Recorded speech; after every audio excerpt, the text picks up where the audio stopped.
Hello बच्चों, मेरा नाम एकता अग्रवाल है। जैसा कि आप पहली और दूसरी वीडियो हमारी देख चुके हैं, जो आपके कोर्स से संबंधित वीडियो हैं वो हम आपके लिए लेके आ रहे हैं। कैसी लगी आपको वीडियोस? आपको रिव्यूज़ ज़रूर से ज़रूर देना कि आपको वीडियोस हमारी कैसी लगी। आई होप आपको बहुत अच्छी लगी होंगी। ठीक है, अब देखिए हम नेक्स्ट टॉपिक की बात करते हैं। सबसे पहले हमने यूनिट्स के बारे में पढ़ा था। आपकी जो फर्स्ट क्लास थी उसके अंदर मैंने आपको यूनिट्स के बारे में पढ़ाया था। जो आपकी सेकेंड क्लास है, सेकंड क्लास के अंदर हम पढ़ने वाले थे डायमेंशन के अंदर। तो डायमेंशन के बारे में हमने क्या पढ़ा है? डायमेंशन के बारे में हमने पढ़ा है MLTA। इसे डिनोट करने का तरीका है, जहां M क्या होता है? जहां M होता है मास, L होता था लेंथ, T है टाइम, A है एम्पियर। क्लियर? मास, लेंथ, टाइम, एम्पियर। इसका यूज क्या था कि हर एक फिजिकल क्वांटिटी को रिप्रेजेंट करने के लिए हमें इनके ऊपर पावर्स लगानी होती है। पावर्स लगाकर हम अलग अलग डायमेंशन बनाते हैं और डायमेंशन के साथ एक नई फिजिकल क्वांटिटी रिप्रेजेंट की जा सकती है। तो जिस भी बच्चे को डायमेंशन बनाना नहीं आती है और जो बच्चे फर्स्ट टाइम वीडियोस को देख रहे हैं, तो उनसे मेरी रिक्वेस्ट है कि वो इसका सेकेंड पार्ट और फर्स्ट पार्ट जरूर देखें। ठीक है, डायमेंशन की ये आज आखिरी क्लास है आपकी। इसकी नेक्स्ट जो आपकी क्लास होने वाली है उसके अंदर आपको प्रीवियस ईयर के क्वेश्चंस कराए जाएंगे। क्लियर? डायमेंशन के बाद मैंने यहाँ आपको इसके यूजेस बताए थे। यूजेस भी कह सकते हैं, एप्लीकेशन भी कह सकते हैं। तो इसके एप्लीकेशंस के अंदर आपने क्या पढ़ा था? इसके एप्लीकेशंस के अंदर आपने पहला पढ़ा था इसकी ट्रुथनेस,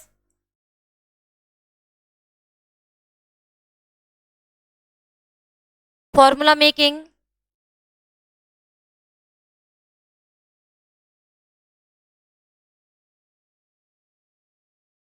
होमोजेनिटी,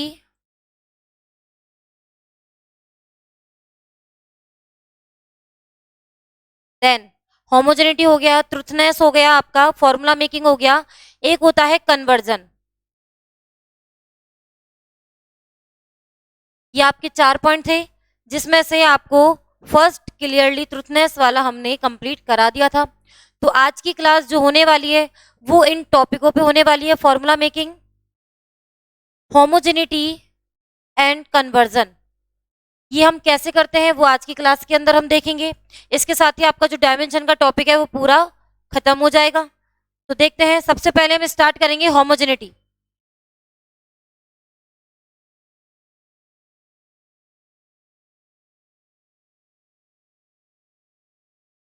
क्या होती है ये होमोजेनिटी, इसे कैसे रिप्रेजेंट करते हैं और इसका डायमेंशन से क्या रिलेशन है?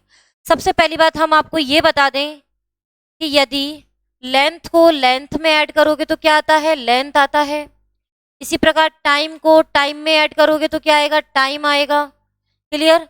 मास को मास में ऐड करोगे तो क्या आएगा? मास आएगा। ये तो आपको पता है। 5 metre plus 6 metre is equal to 11 metre. Length को लेंथ में ऐड करेंगे, लेंथ आएगा। क्या हम मास को लेंथ के साथ ऐड कर सकते हैं? नो। लेंथ को टाइम के साथ ऐड कर सकते हैं? नो। तो इन चीजों का ध्यान रखना है कि लेंथ को लेंथ में ही ऐड कर सकते हैं, टाइम को टाइम में ही ऐड कर सकते हैं। नेक्स्ट चीज, यदि मैं आपसे बोल दूं कि आपके पास a plus B is equal to C है, a plus B is equal to C है, और यहाँ जो c है, c क्या है बेटा? वेलोसिटी है।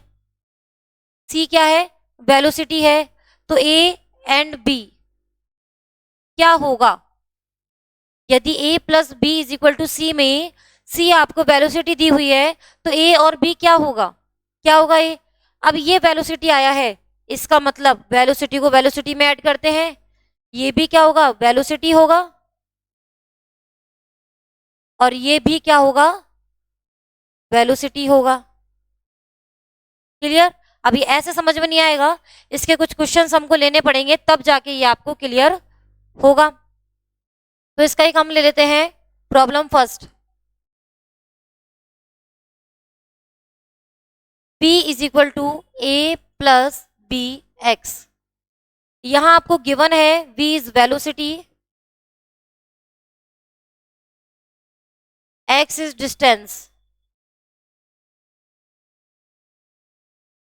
एंड आपको ए एंड बी की डायमेंशन फाइंड करनी है। ए एंड बी की आपको डायमेंशन फाइंड करनी है। तो आपको कितना बता रखा है मैंने, होमोजेनिटी बता रखा है, जो ये होगा वही ये होगा। इसका मतलब v इज इक्वल टू ए लिख सकती हूं मैं, दोनों ऐड हो रहे हैं, जो ये होगा वही ये होगा।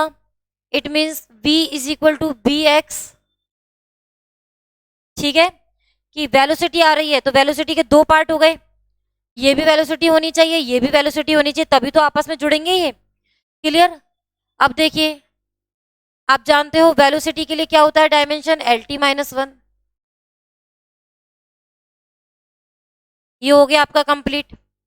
ठीक है, यदि मैं इसकी बात करूं तो वेलोसिटी का L T minus one is equal to b, और डिस्टेंस का क्या होता है L, so we can write L T minus one upon L, and it can be written as T minus one.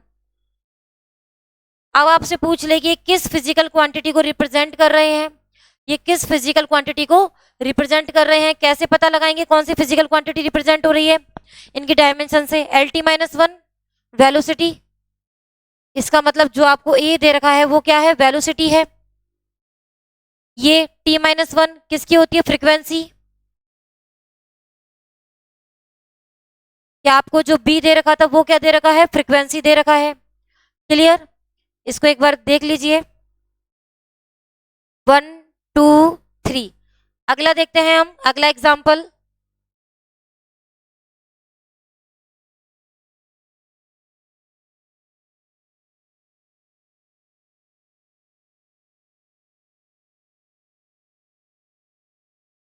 अगर वो इस क्वेश्चन को इस टाइप से चेंज कर दे, V velocity, T time, A and B की डायमेंशन आपको फाइंड करनी है। यहां ए एक्सेलरेशन नहीं है। अब यहां क्या करना पड़ेगा, सबसे पहले हमें इसे चेंज करना पड़ेगा।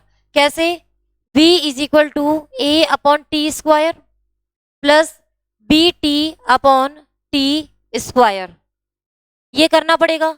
अब देखिए, अब हो गया ना होमोजेनिटी, ये इसके बराबर होगा, ये इसके बराबर होगा। इस हमें लिख सकते हैं v is equal to a upon t square, then v is equal to b t upon t square. Clear. Dimension क्या होती है इनकी, डायमेंशन देखिए, velocity L T minus one is equal to a T two, so we can write a l t minus 1 t2 l t।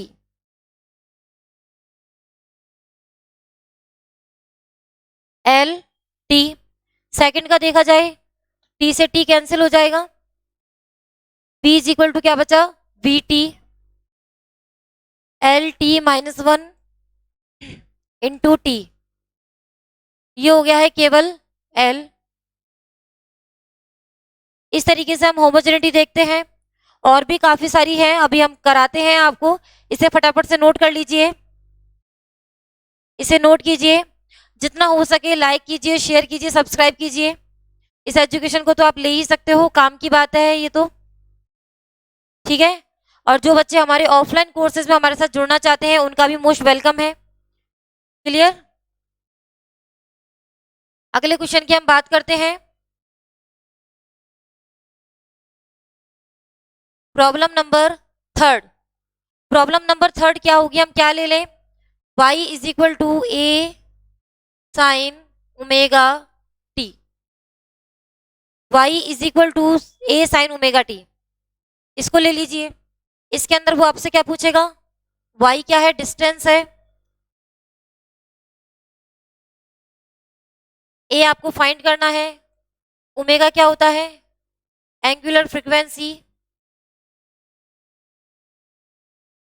t क्या है बेटा यहाँ पर, t है टाइम, और आपसे कहा जा रहा है a की डायमेंशन बताइए। अब कैसे सॉल्व किया जाए, एक ही डायमेंशन बतानी है तो कैसे करेंगे। पहले तो ये देखो, क्या जब भी कोई आपके पास इस टाइप से आ जाए, sine theta, cos theta, tan theta, cot theta, sec theta, cosec theta, log या एक्सपोनेंशियल का फंक्शन आ जाए, ये सारे फंक्शंस आप देख लीजिए। अगर इनमें से कोई भी फंक्शन आपका आ जाता है तो क्या करेंगे आप, कभी भी उसकी डायमेंशन नहीं होती है। यदि ऐसा कोई भी फंक्शन इसके अंदर आ जाए तो इसकी कोई भी डायमेंशन नहीं होती है। इनकी डायमेंशन क्या हो जाएगी, इनकी डायमेंशन होती है डायमेंशन लेस। लिख लीजिए एक बार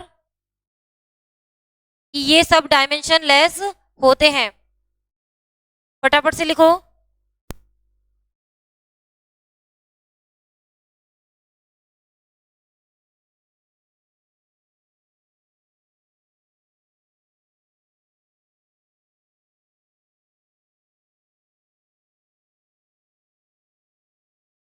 ये हो गया, आपने कर लिया अच्छे तरीके से।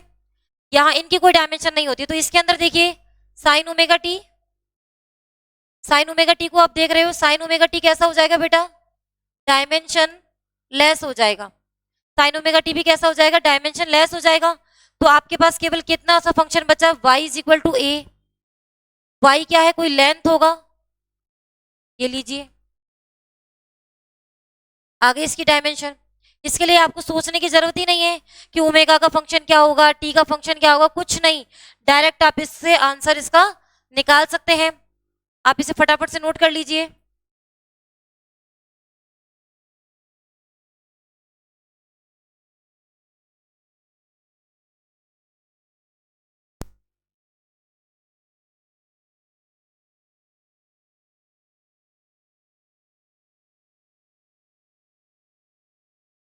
इसका हम अगला बात करते हैं। अगला क्या होगा, अगला यदि मैं कोई एग्जांपल लेना चाहूं तो अगला एग्जांपल इसका क्या ले सकते हैं। अगर आपको दे दिया जाए y is equal to a sine alpha t, और यहां आपसे पूछा जाए ए एंड एल्फा दोनों की डायमेंशन बताइए, इस टाइप से क्वेश्चन आ जाए कि ब्रैकेट के अंदर ही आपको डायमेंशन दे दी जाए, ए एंड एल्फा दोनों की डायमेंशन बताइए, तो हम क्या करेंगे, ए और एल्फा दोनों की डायमेंशन के लिए तो आपको सबसे पहले तो ये पता है कि ये डायमेंशन लेस है पूरा, ये पूरा कैसा है, डायमेंशन लेस है। तो एल्फा टी बराबर क्या हो जाएगा, M zero L zero T zero, dimensionless का मतलब यही होता है। तो एल्फा कैसे निकालोगे, M zero L zero T zero upon T, alpha कितना आ गया, T minus one, T minus one. अब हम बात करें, आपके पास फिर क्या बच गया, y is equal to a, क्या बच गया, y is equal to a, so a is equal to L. इस टाइप से हम बहुत सारे क्वेश्चन होमोजेनिटी के करेंगे, कोई भी क्वेश्चन हो होमोजेनिटी का इस टाइप से हम किया जा सकता है। जो मैंने इससे पहले आपको लाइन समझाई थी उसको आप ध्यान रखेंगे, ये मोस्ट इंपॉर्टेंट है कि जब भी ऐसा कुछ दिख जाए तो इनकी कोई डायमेंशन नहीं होती है, इसको आप लिख लेना। ठीक है, आगे बढ़ते हैं। अगला टॉपिक क्या ले लेते हैं, फॉर्मूला मेकिंग। आपका जो अगला टॉपिक है कन्वर्जन ले या फॉर्मूला मेकिंग, सबसे इजी रहेगा इसमें कन्वर्जन। ठीक है ना, एक बार कन्वर्जन को हम दोबारा देख लेते हैं। कन्वर्जन,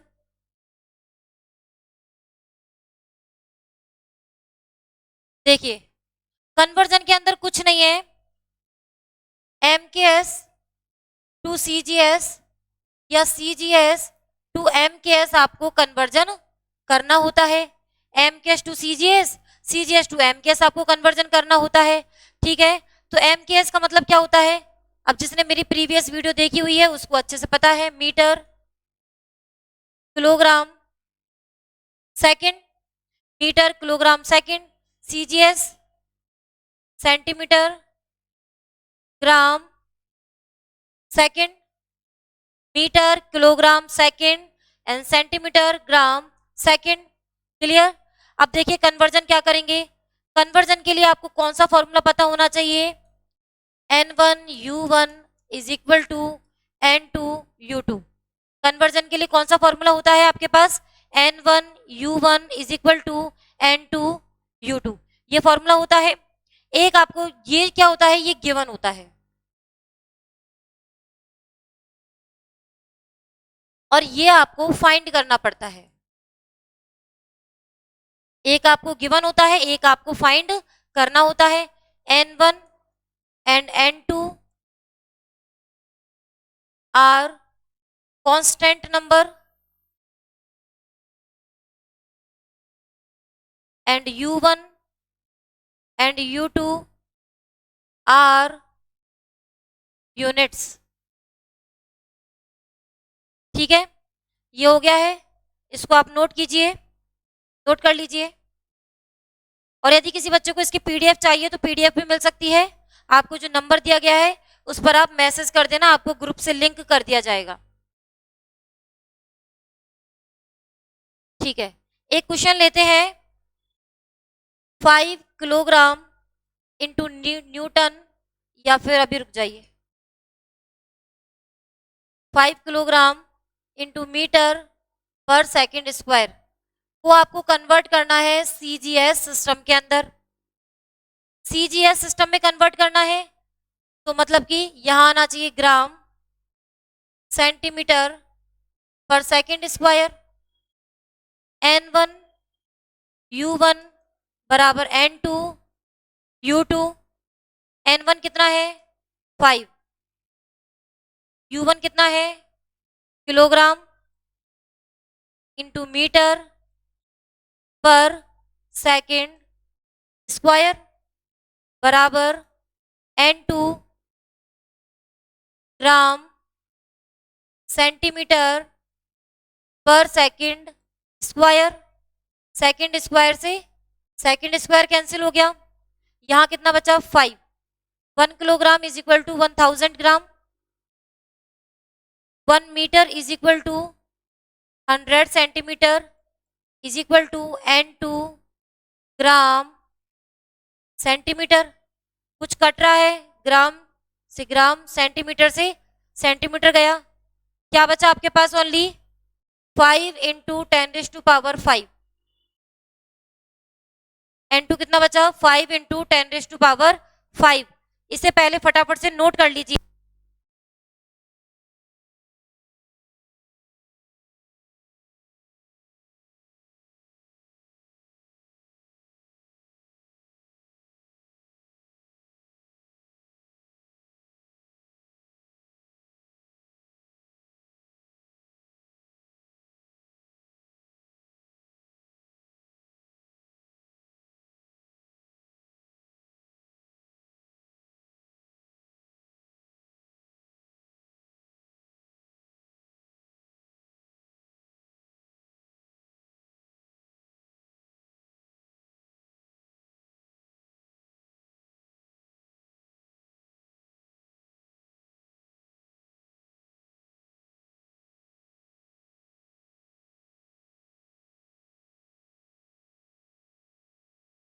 ठीक है, ये हो गया आपका।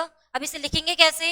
इसे हम लिखेंगे सीजीएस के अंदर, कैसे लिखेंगे? ये आपके पास जो आया है 5 इंटू 10⁵ ग्राम इंटू सेंटीमीटर पर second square, gram into centimetre पर सेकेंड स्क्वायर। ठीक है, और भी अच्छे अच्छे क्वेश्चंस करते हैं। देखो, जैसे आपको कुछ बोल दिया जाता है कि कुछ आपको याद रखना है। 1 न्यूटन बराबर 10⁵ डाइन। ठीक है, 1 जूल बराबर 10⁵ अर्ग। ये चीजें आपको याद रखनी है। 1 न्यूटन में 10⁵ डाइन होते हैं और 1 जूल में 10⁵ अर्ग होते हैं। अब ये क्या चीज है? न्यूटन क्या है? फोर्स की यूनिट है और एमकेएस में है। डाइन क्या है? फोर्स की यूनिट है और सीजीएस में है। ठीक है, 1 जूल क्या है? वर्क की यूनिट है लेकिन एम के एस में। अर्ग क्या है? वर्क की यूनिट है, लेकिन सीजीएस में। इन चीजों का ध्यान रखना, क्योंकि कभी कभी क्या है कि ये चीजें पूछी जाती हैं। जैसे सपोज आपको क्वेश्चन दे दे, इरेज कर रही हूं मैं इसको, है ना। आपको क्वेश्चन दे दिया जाए 5 न्यूटन कन्वर्टेड सीजीएस, अब क्या करें? अब क्या करें? क्या करें भाई? डायरेक्ट लगाओ फॉर्मूला। 5, 1 न्यूटन में कितने कितने डाइन होते हैं? 10⁵ डाइन। आ गया आपका आंसर। 5 into 10⁵ dyne. क्लियर? कितना सिंपल सा था, इजीली हो गया।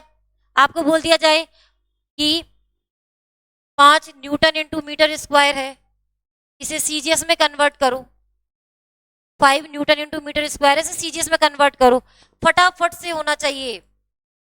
ये किसमें है? N1 U1 बराबर N2 U2। लगाओ, N1 कितना है? 5। ये कितना हो गया? न्यूटन। ये कितना हो गया? Metre square. N2 न्यूटन को किसमें कन्वर्ट करते हैं? डाइन। अब यहाँ पता है प्रॉब्लम क्या आएगी? यदि आपको ये याद ही नहीं होगा कि न्यूटन को किस में कन्वर्ट करते हैं, कैसे, तो पूरा बेसिक आपको वापस करना पड़ेगा। पहले फोर्स में कन्वर्ट करना पड़ेगा। फोर्स क्या होता है? मास इंटू एक्सीलरेशन होता है, किलोग्राम इंटू मीटर पर सेकंड स्क्वायर, इस टाइप से करना पड़ेगा। तो इससे बचना चाहते हो तो ये कर देना फटाफट से।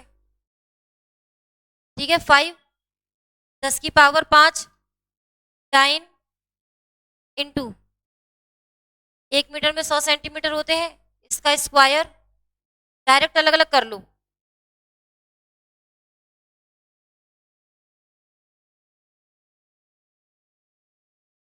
बराबर N2 डाइन सेंटीमीटर। अब हम क्या करें?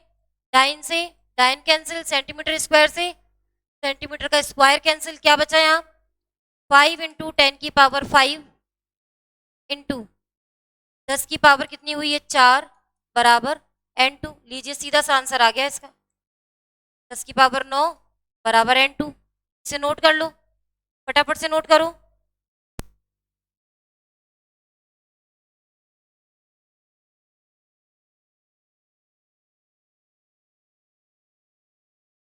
क्लियर? ये अच्छे से क्लियर हो गया बेटा आपको?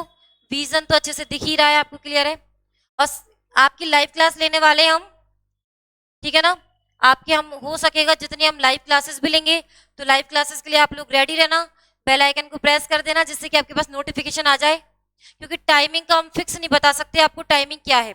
एक बार टाइमिंग को सेट करेंगे, ठीक है ना, उसका जो क्राउड आएगा उसके अकॉर्डिंग हम टाइमिंग को लेंगे। क्लियर हो गई बात? इसको आप नोट कर लीजिए। एक वन मोर क्वेश्चन, एक क्वेश्चन और हम कराते हैं, ठीक है। एक क्वेश्चन और हम सीजीएस टू एमकेएस कन्वर्जन वाला ले लेते हैं। 8 kilogram square metre square ampere square into second square, इसको आपको कन्वर्ट करना है एम।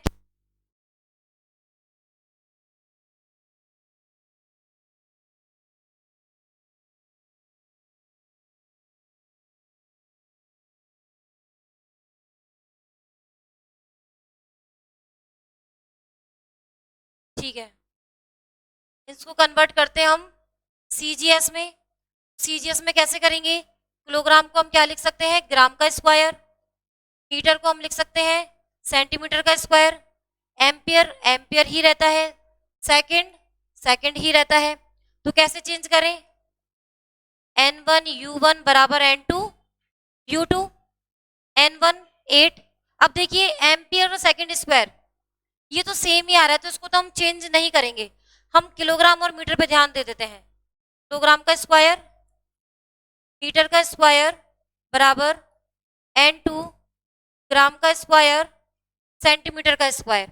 कन्वर्ट करो 8, कितना हो जाएगा? 1000 का स्क्वायर ग्राम स्क्वायर। मीटर में 100 स्क्वायर सेंटीमीटर स्क्वायर बराबर N2 gram square centimetre square. Then we can erase gram square to gram square, centimetre square to centimetre square, and we get 8 into 10 raised to power 6 plus 4 is equal to n2. We can write 8 into 10 raised to power 10. This is the solution. बहुत easy solution है, इसको कर लीजिए अच्छे से.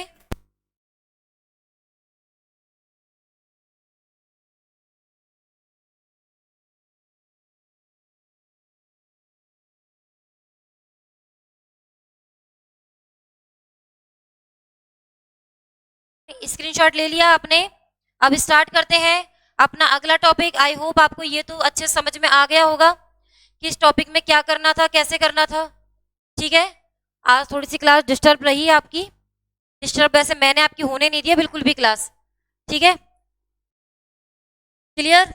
आगे बढ़े तो आपके 2 पॉइंट आज कंप्लीट करवा दिए. कन्वर्जन वाला मैंने उस दिन भी कुछ पार्ट बता दिया था, लेकिन कुछ प्रॉब्लम की वजह से ये टॉपिक मैंने दोबारा बताया है. कन्वर्जन का ट्रूथनेस आपका हो चुका है. आपके जो हिडन नंबर की होमोजेनिटी थी वो आपकी हो चुकी है. एक फोर्थ मोस्ट इंपॉर्टेंट टॉपिक रह गया है. बस कुछ नहीं करना है उसके अंदर. आपको कुछ सिंपल स्टेप्स बताऊंगी, मैं स्टेप्स बताऊंगी. उन स्टेप्स को आपको क्या करना है, फॉलो करना है, और आपका आंसर चुटकियों में आ जाएगा. ट्रिक्स फॉलो करनी है. अब जैसे मैंने आपको बताया कि सेकंड क्या रहता है, सेम रहता है, तो इसको इंक्लूड मत क्या करो, ये इंक्लूड मत क्या करो. लेकिन यदि ऐसा क्वेश्चन आ जाए 5 किलोमीटर पर आवर, इसको सीजीएस में चेंज करो, तब हमें आवर्स लेना पड़ता है. कैसे लोगे ये भी बता ही देते हैं आपको. 5 किलोमीटर पर आवर एंड 2 किलोमीटर को मीटर में, आवर किस में होता है, सेकंड के अंदर. 1000 metre second, n2 m second, m2 m cut हो गया, सेकंड टू सेकंड कट हो गया. n2 is equal to 5000 upon 3600. ये जो भी आंसर आएगा किस में आएगा, सेंटीमीटर पर सेकंड में ये आंसर आपका आ जाएगा.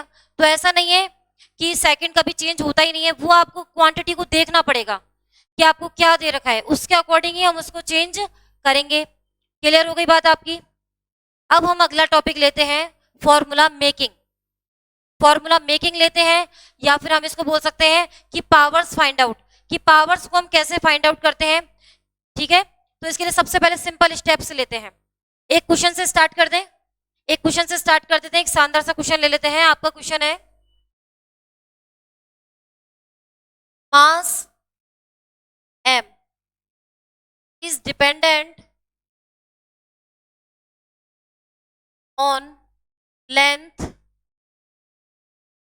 acceleration,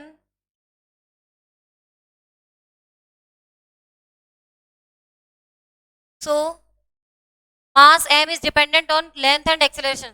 So what will be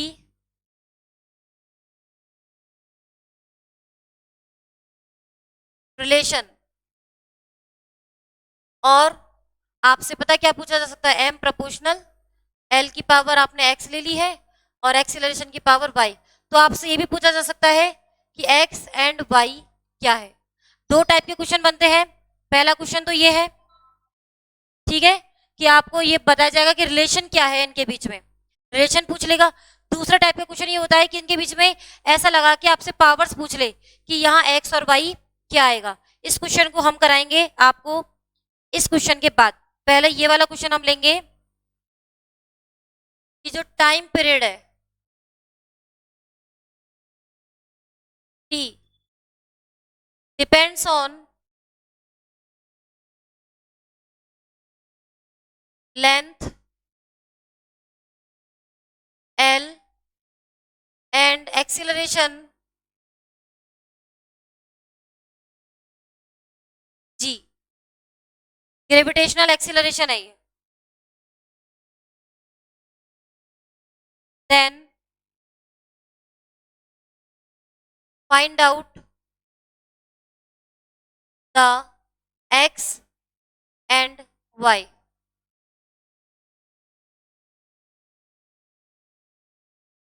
ऐसे क्वेश्चनों को कैसे करेंगे, 2 टाइप के क्वेश्चन है. दोनों मैं आपको कराऊंगी और 2 क्वेश्चनों में ही आप इसको समझ जाओगे। हम छोटे छोटे स्टेप्स ले रहे हैं। स्टेप फर्स्ट, आप इसे लिखिए, टी प्रपोर्शनल। क्लियर? कि आपको विजन में तकलीफ कर रहा है तो मैं व्हाइट ही कर देती हूँ इसका फॉन्ट।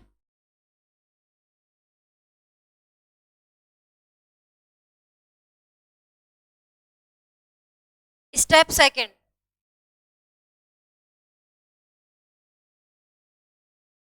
LHS बराबर RHS, ये करते ही काम हो जाएगा। LHS बराबर RHS, L कितना होगा? M0 L0 T1। अब इसके लिए डायमेंशन आनी चाहिए भाई, डायमेंशन तो आनी ही चाहिए। डायमेंशन आएगी तभी तो कर पाओगे। अब पूछोगे कि मैम ये कहां से आया, तो इसका तो कोई सॉल्यूशन नहीं है, इसका बस एक ही सॉल्यूशन है। प्रीवियस वीडियो देखो या अपने टीचर से डायमेंशन कैसे बनाते हैं वो सीख लो। ठीक है, दोनों ही काम आपके लिए बेटर है, आप दोनों ही काम कर सकते हो। M0 L0 T1 RHS L M0 L1 T0 की पावर हो गई x, g की पावर होती है M0 L1 T-2 power y।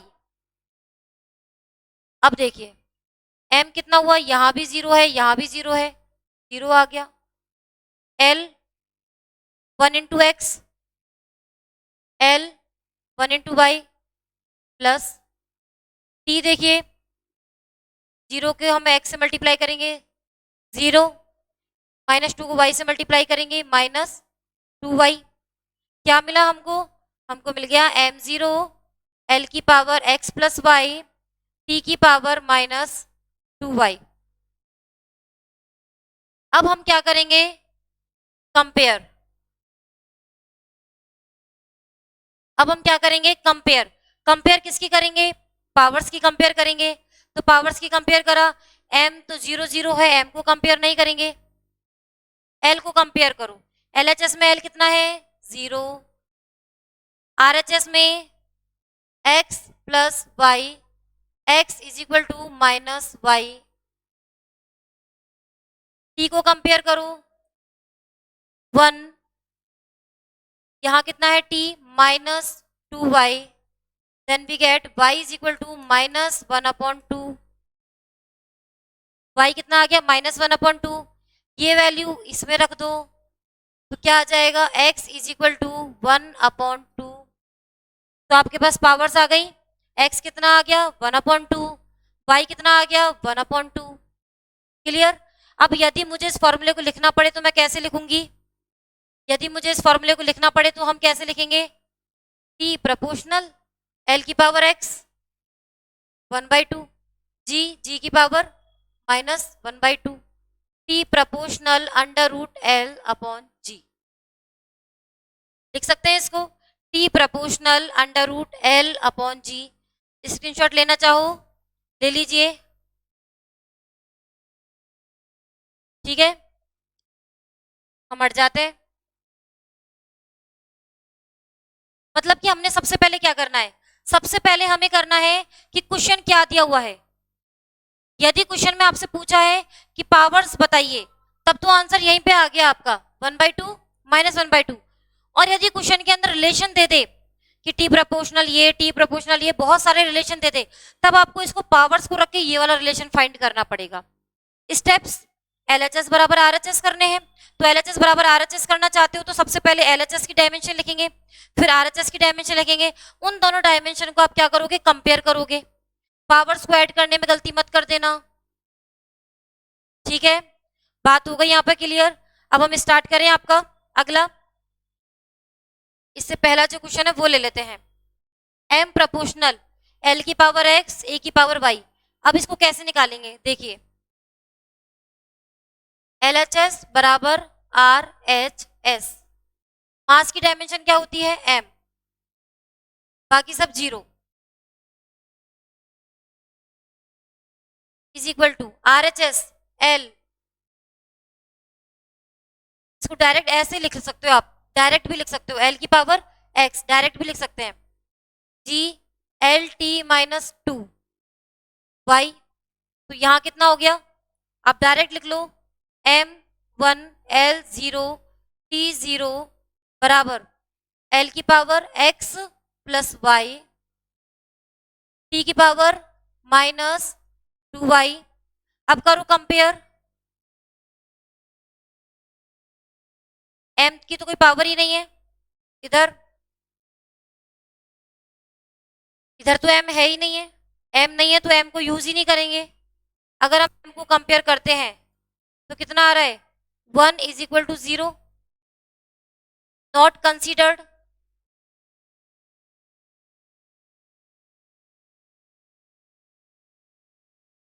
l को कंपेयर कीजिए, 0 is equal to x plus y, x is equal to minus Y.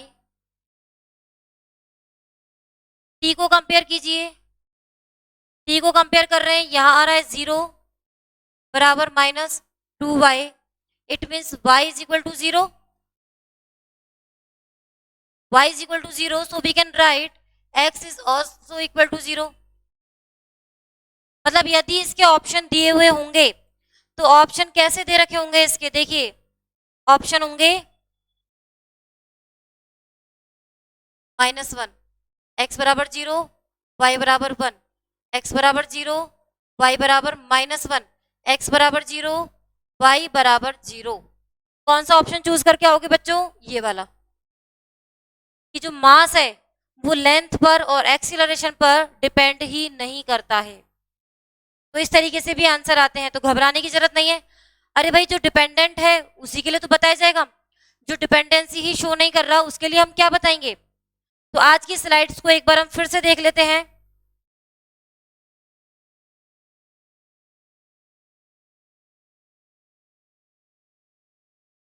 एक बार आज की स्लाइड्स को वापस देख लेते हैं।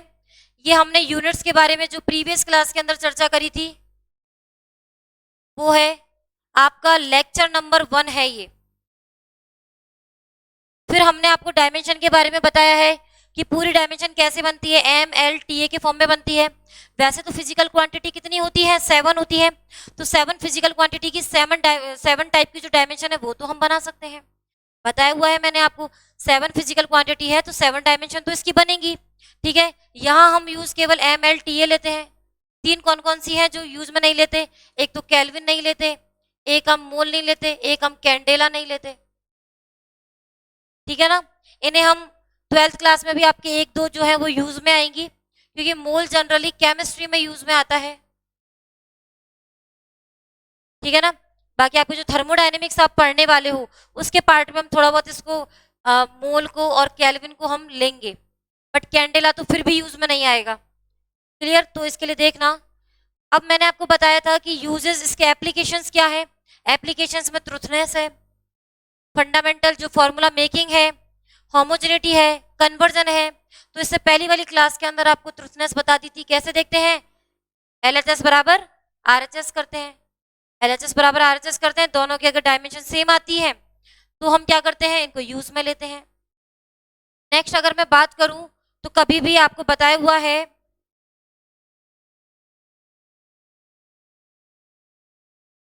0 to 9 not count in dimension। Dimension में 0 to 9 काउंट नहीं होती है, ठीक है ना, बट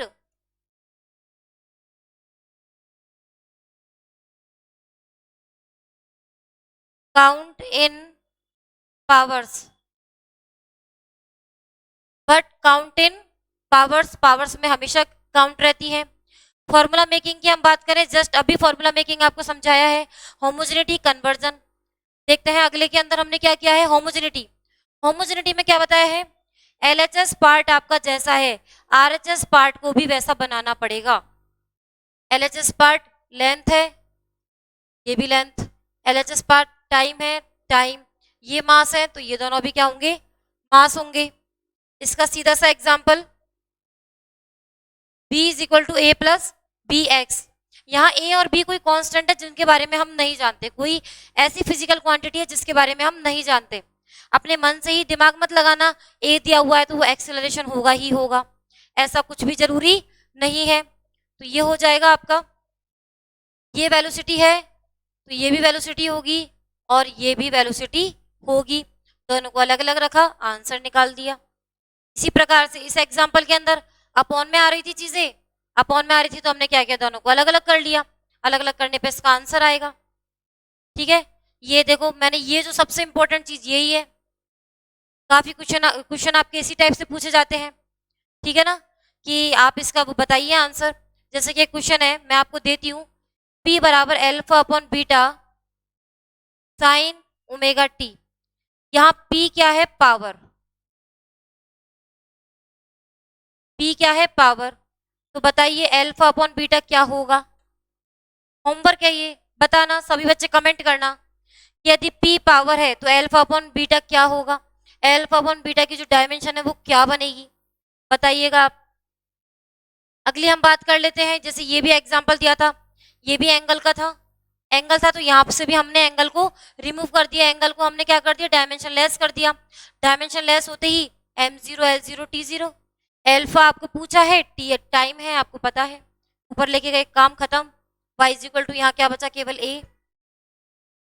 नेक्स्ट में ये कन्वर्जन था, कन्वर्जन आपको पहले भी करवाया जा चुका है और अभी देख लीजिए कन्वर्जन को। कन्वर्जन बहुत इजी है, mks to cgs, cgs to mks हम कन्वर्जन कर सकते हैं। ठीक है, और भी यदि कोई प्रॉब्लम आती है तो आप मुझे कमेंट कर सकते हो, मैं पूरी कोशिश करूंगी कि उस वीडियो को स्टार्ट करने से पहले मैं आपकी प्रॉब्लम्स को सॉल्व कर दूं, या आपकी जितनी भी प्रॉब्लम्स आ रही हैं उनकी एक पर्टिकुलर मैं वीडियो आपकी बना दूं। हम जो सीखने वाले हैं दोबारा, वो एक बार हम इसको देखेंगे, इस वाले क्वेश्चन को। ठीक है, कि इसमें किस तरीके से डिपेंडेंसी को दिखाया गया है। क्वेश्चन के टाइप हो सकता है ये, या तो वो आपसे पूछ लेगा पावर, या आपसे पूछा जाएगा रिलेशन। और ये क्वेश्चन मोस्ट इंपॉर्टेंट है, ये क्वेश्चन आपके मोस्ट इंपॉर्टेंट है, तो आपको जरूर से जरूर देखना है। करना क्या है, LHS बराबर RHS, LHS है time m0 l0 t1, RHS length m0 l1 t0, g m0 l1 t minus 2 y। Powers को लिख लीजिए, m की पावर यहाँ भी 0, यहाँ भी 0 तो 0 आ गया, l की पावर यहाँ 1 into x, x 1 into y, y, t की power 0 into x 0, minus 2 into y minus 2y। बस उसके बाद हमने क्या किया है, तुलना कर लिया, कंपेयर कर लिया है, m की पावर्स को, l की पावर्स को, t की पावर्स को, और आपका आंसर आ गया। आई होप आपको वीडियोस बहुत पसंद आएगी, आपके बहुत काम की है। जितना हो सके इसको अपना प्यार दें, लाइक करें, शेयर करें, सब्सक्राइब करें। और यदि कोई इशू आपको रहता है वीडियो से संबंधित या किसी टॉपिक से संबंधित आप वीडियो चाहते हो तो आप मुझे कमेंट भी कर सकते हैं। थैंक यू बच्चों।